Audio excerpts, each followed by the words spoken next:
እንደ አመራር እየሰራ ያለውንም ስራ መድረስ ካለበት መዳረሻው ጋር እንዲቃኝ እስካሁን የሰራው ስራ ምን ስኬቶች ምን ደግሞ የሚስተካከሉ ነገሮች እንዳሉትና ምን እንደሚቀሩት ተሻለ የፈጸመው ትንሽ ወደ ኋላ ለቀረው ልምድ የሚያካፍልበት የቀረው ለምን እንደቀረ ፈጥኖ ሄደው ለምንድነው የፈጠነው ምን ስላደረገ ነው የፈጠነው የሚለውን በማየት ዘንድሮ እየሰራም ነው እንግዲህ እየሰራም የሰራው ስራ እንዴት ይሆንና መዳረሻው የት እንደሆነ ያየበትና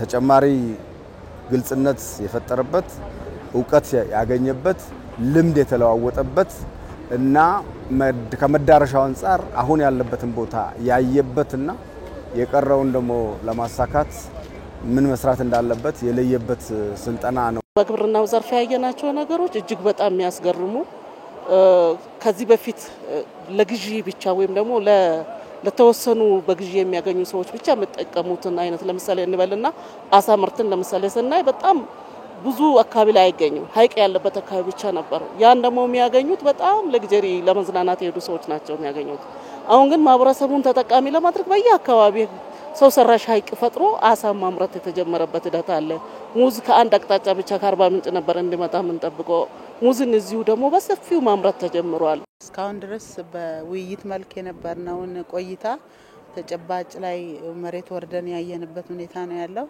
እንደ አጠቃላይ እንደ ሀገር በትኩረት መስኮች በአምስቱ የትኩረት ዘርፎችን በፊት ጠቅለል ባለ መልኩ ነበረ አሁን እያንዳንዱ ዘርፍ ላይ በተለየ መልኩ ቀጣይ መስራት ያለብንን አቅም በሚፈጥር መልኩ ያየንበት ሁኔታ አለ በቱሪዝም ዘርፍም ሀገራችን በርካታ የቱሪስት ማዕከላት መዳረሻ ሊሆኑ የሚችሉ ቦታዎችን ለምተው ከተስፋ ወደሚጨበጥ ብርሃን ሀገራችን መድረሷን ያየንበት ሁኔታ አለ በዚህ ዙር ስልጠናችን ቱሪዝም አስፈላጊነት ነው የጀመርነው ከቱሪዝም እንዴት ገጠር ትራንስፎርም ማድረግ እንዳለብን እንዴት ግብርና ትራንስፎርም ማድረግ እንዳለብን እንዴት ወደ ኢንዱስትሪ ደግሞ መግባት እንዳለብንና በአጠቃላይ መልኩ ከተሞቻችንን እንዴት አድርገን ልናደራጅና ቢዝነስ ኦሪየንትድ በሆነ መልኩ ድህነት ቀናሽ በሆነ መልኩ ብዙ ትምህርት ተምረናል ግብርናው ሴክተር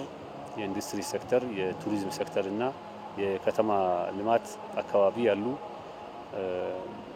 ልምምዶችን ከተለያዩ ክልሎች አንፃር እና ከአጠቃላይ ሀገራዊ ትልሞች አንፃር ተወያይተናል በውይይቱ ወቅትም በከፍተኛ ደረጃ ለውጦች እንዳሉ ነው የታየው በሁሉም አካባቢ ልማት መዳረሱ በፍጥነትና በመፍጠር ብዙ ነገሮች እየተቀየሩ እንደሆኑ ርቀውን ከነበሩ ሀገሮች ጋር ለማስተካከል በተለይም ከቀጠናችን ውስጥ ካሉ ሀገሮች ጋር በአጭር ጊዜ ውስጥ በሁሉም ሴክተር ተወዳዳሪ የሆንበትና ያለፍንበት እንዲሁም በዓለም አቀፍ ደረጃ ይሳካሉ ተብሎ ያልታሰቡ ስራዎችን ያሳካንበት ጊዜያት እንደነበሩ ነው ያየነው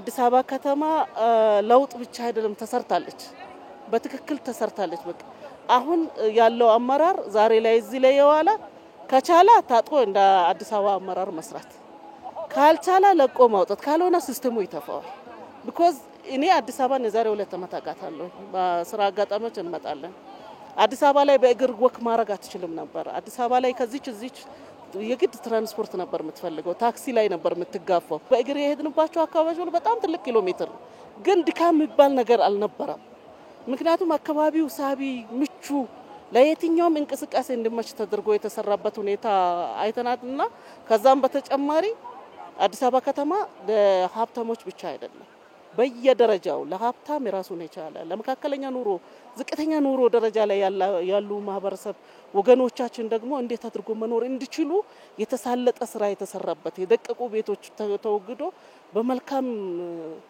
እሴት የተገነባ በዛም ደረጃ ደግሞ የሰዎችን ህይወት ለመቀየር እኔ አዲስ አበባ ላይ ያየሁት ነገር ምንድነው ሰው ተኮር ስራ የሚባለው ነገር አዲስ አበባ ላይ አፕላይ ተደርጓል አዲስ አበባ በጣም የሚታዩ ለውጦች ከተሞች ሰፈሮች በፊት የምናቃቸው አሁን እስኪጠፉብን ድረስ በደንብ አርገው ለውጥ እስኪያመጡ ድረስ በደንብ ለምተዋል ይሄ ደግሞ በመንግስት አቅም ብቻም ሳይሆን ባለሀብቶችን በማስተባበር በፐብሊክ ፕራይቬት ፓርትነርሺፕ በጋራ በመስራት ለአልሚው ባለሀብት ደግሞ ምቹ ሁኔታዎችን እንደ መንግስት መሰረተ ልማቶችን በማሟላት ከመንግስት የሚጠበቀውን በማመቻቸት አልሚዎች ደግሞ ወደ የአካባቢው እንዲመጡ ከማድረግ አንፃር ብዙ ስራዎች እንደተሰሩ አይተናል። ከገበያ ይሄ በማኑፋክቸሪንግ ማለት ይችላልን በሸማችና እንደዚሁም ደግሞ ነጋዴውን ያለምንም ደላላ ነፃ በሆነ መልኩ በቅናሽ እንዲያገኙ በአንድ ማዕከል ሁሉንም አይነት የገበያ ምርቶችን በአንድ ማዕከል ያየንበት ሁኔታ ነው ያለው።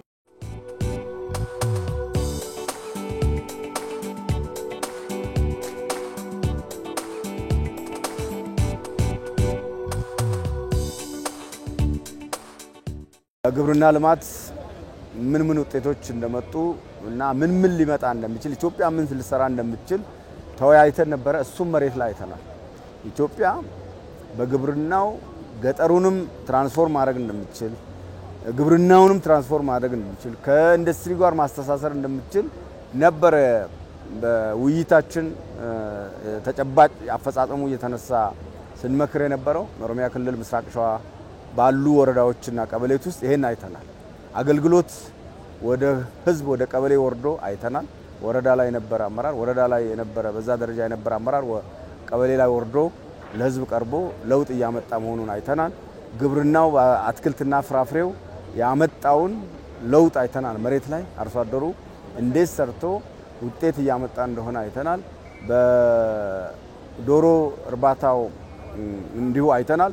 በከተማ ልማቱ ቢሾፍቱ እንዴት ባጭር ጊዜ እንደለወጠችና ቱሪዝም ሀብት ላይ ስተኛ የነበረ ከተማ አሁን ቱሪዝምን ለመሳብ እና በቱሪዝም ግንባር ቀደም ለመሆን ከአፍሪካም ጭምር ግንባር ቀደም ለመሆን እየተጋች ያለች ከተማና ምን ውጤት እንዳመጣች ባጭር ጊዜ ውስጥ ይሄን አይተናል። እኛ አቅደናል እንደ ወላይታ ሶዶ ከተማ በኮሪደር ልማት በአንደኛ ዙር በሁለተኛ ዙር ብለን የአቅድ ደረጃ ያለውን ከዚህ ስልጠና እንደተመለስን ነው ወደ ስራ መንገባው። ለዛ ምቹ ሁኔታዎችን ቦታ ማመቻቸቱን እንደዚሁም ደግሞ የማፍረስ ስራዎችን እየጨረስን ያለነው ወዲያው ደግሞ ወደ ተግባርና ወደ ስራው በቀጥታ የምንገባበት ሁኔታ አለ። እኔ ከዚህ በኋላ ኢትዮጵያን የሚያስተዳድር አካል ምን አይነት ሰው ነው የሚመጣው? አዲስ አበባ ከንቲባ የሚሆን ሰው ምን የሚፈጥር ነው የሚመጣው? በቃ በጣም ቻሌንጅድ ነው። አሁን አዲስ አበባን በአጭር ጊዜ እንዲህ የቀየሩ አመራሮች ቀጣይ የሚመጡ አመራሮች ከዚህ የተሻለ ነገር ለመስራት በጣም የበረሩ መሆን መቻል አለባቸውና እጅግ በጣም ምቹ የሆነ በዛ ላይ መስተንግዶ በጣም ብዙ ሰውን በጣም በጥቂት ቦታ ማስተናገድ የሚቻልበትን ሁኔታ መረዳትና ማየት ይያለው።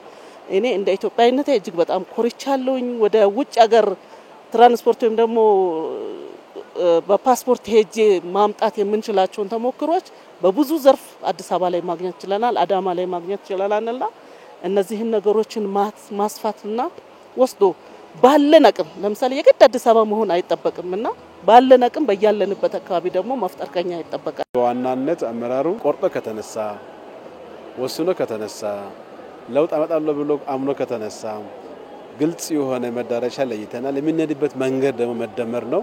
ስለዚህ የህዝብን አቅም የተፈጥሮ ሀብትን ጸጋን ይዘን ከሰራን ኢትዮጵያን ባጭር ጊዜ እንደ ራዕይ ካስቀመጥነው አፍሪካ የብልጽግና ተምሳሌት ካልነው ቀድመን የታሪክ እጥፋት ማስመዝገብ የሚያስችል አመራር ትውልድ መሆናችንን የሚያሳይ ሁኔታ አለ።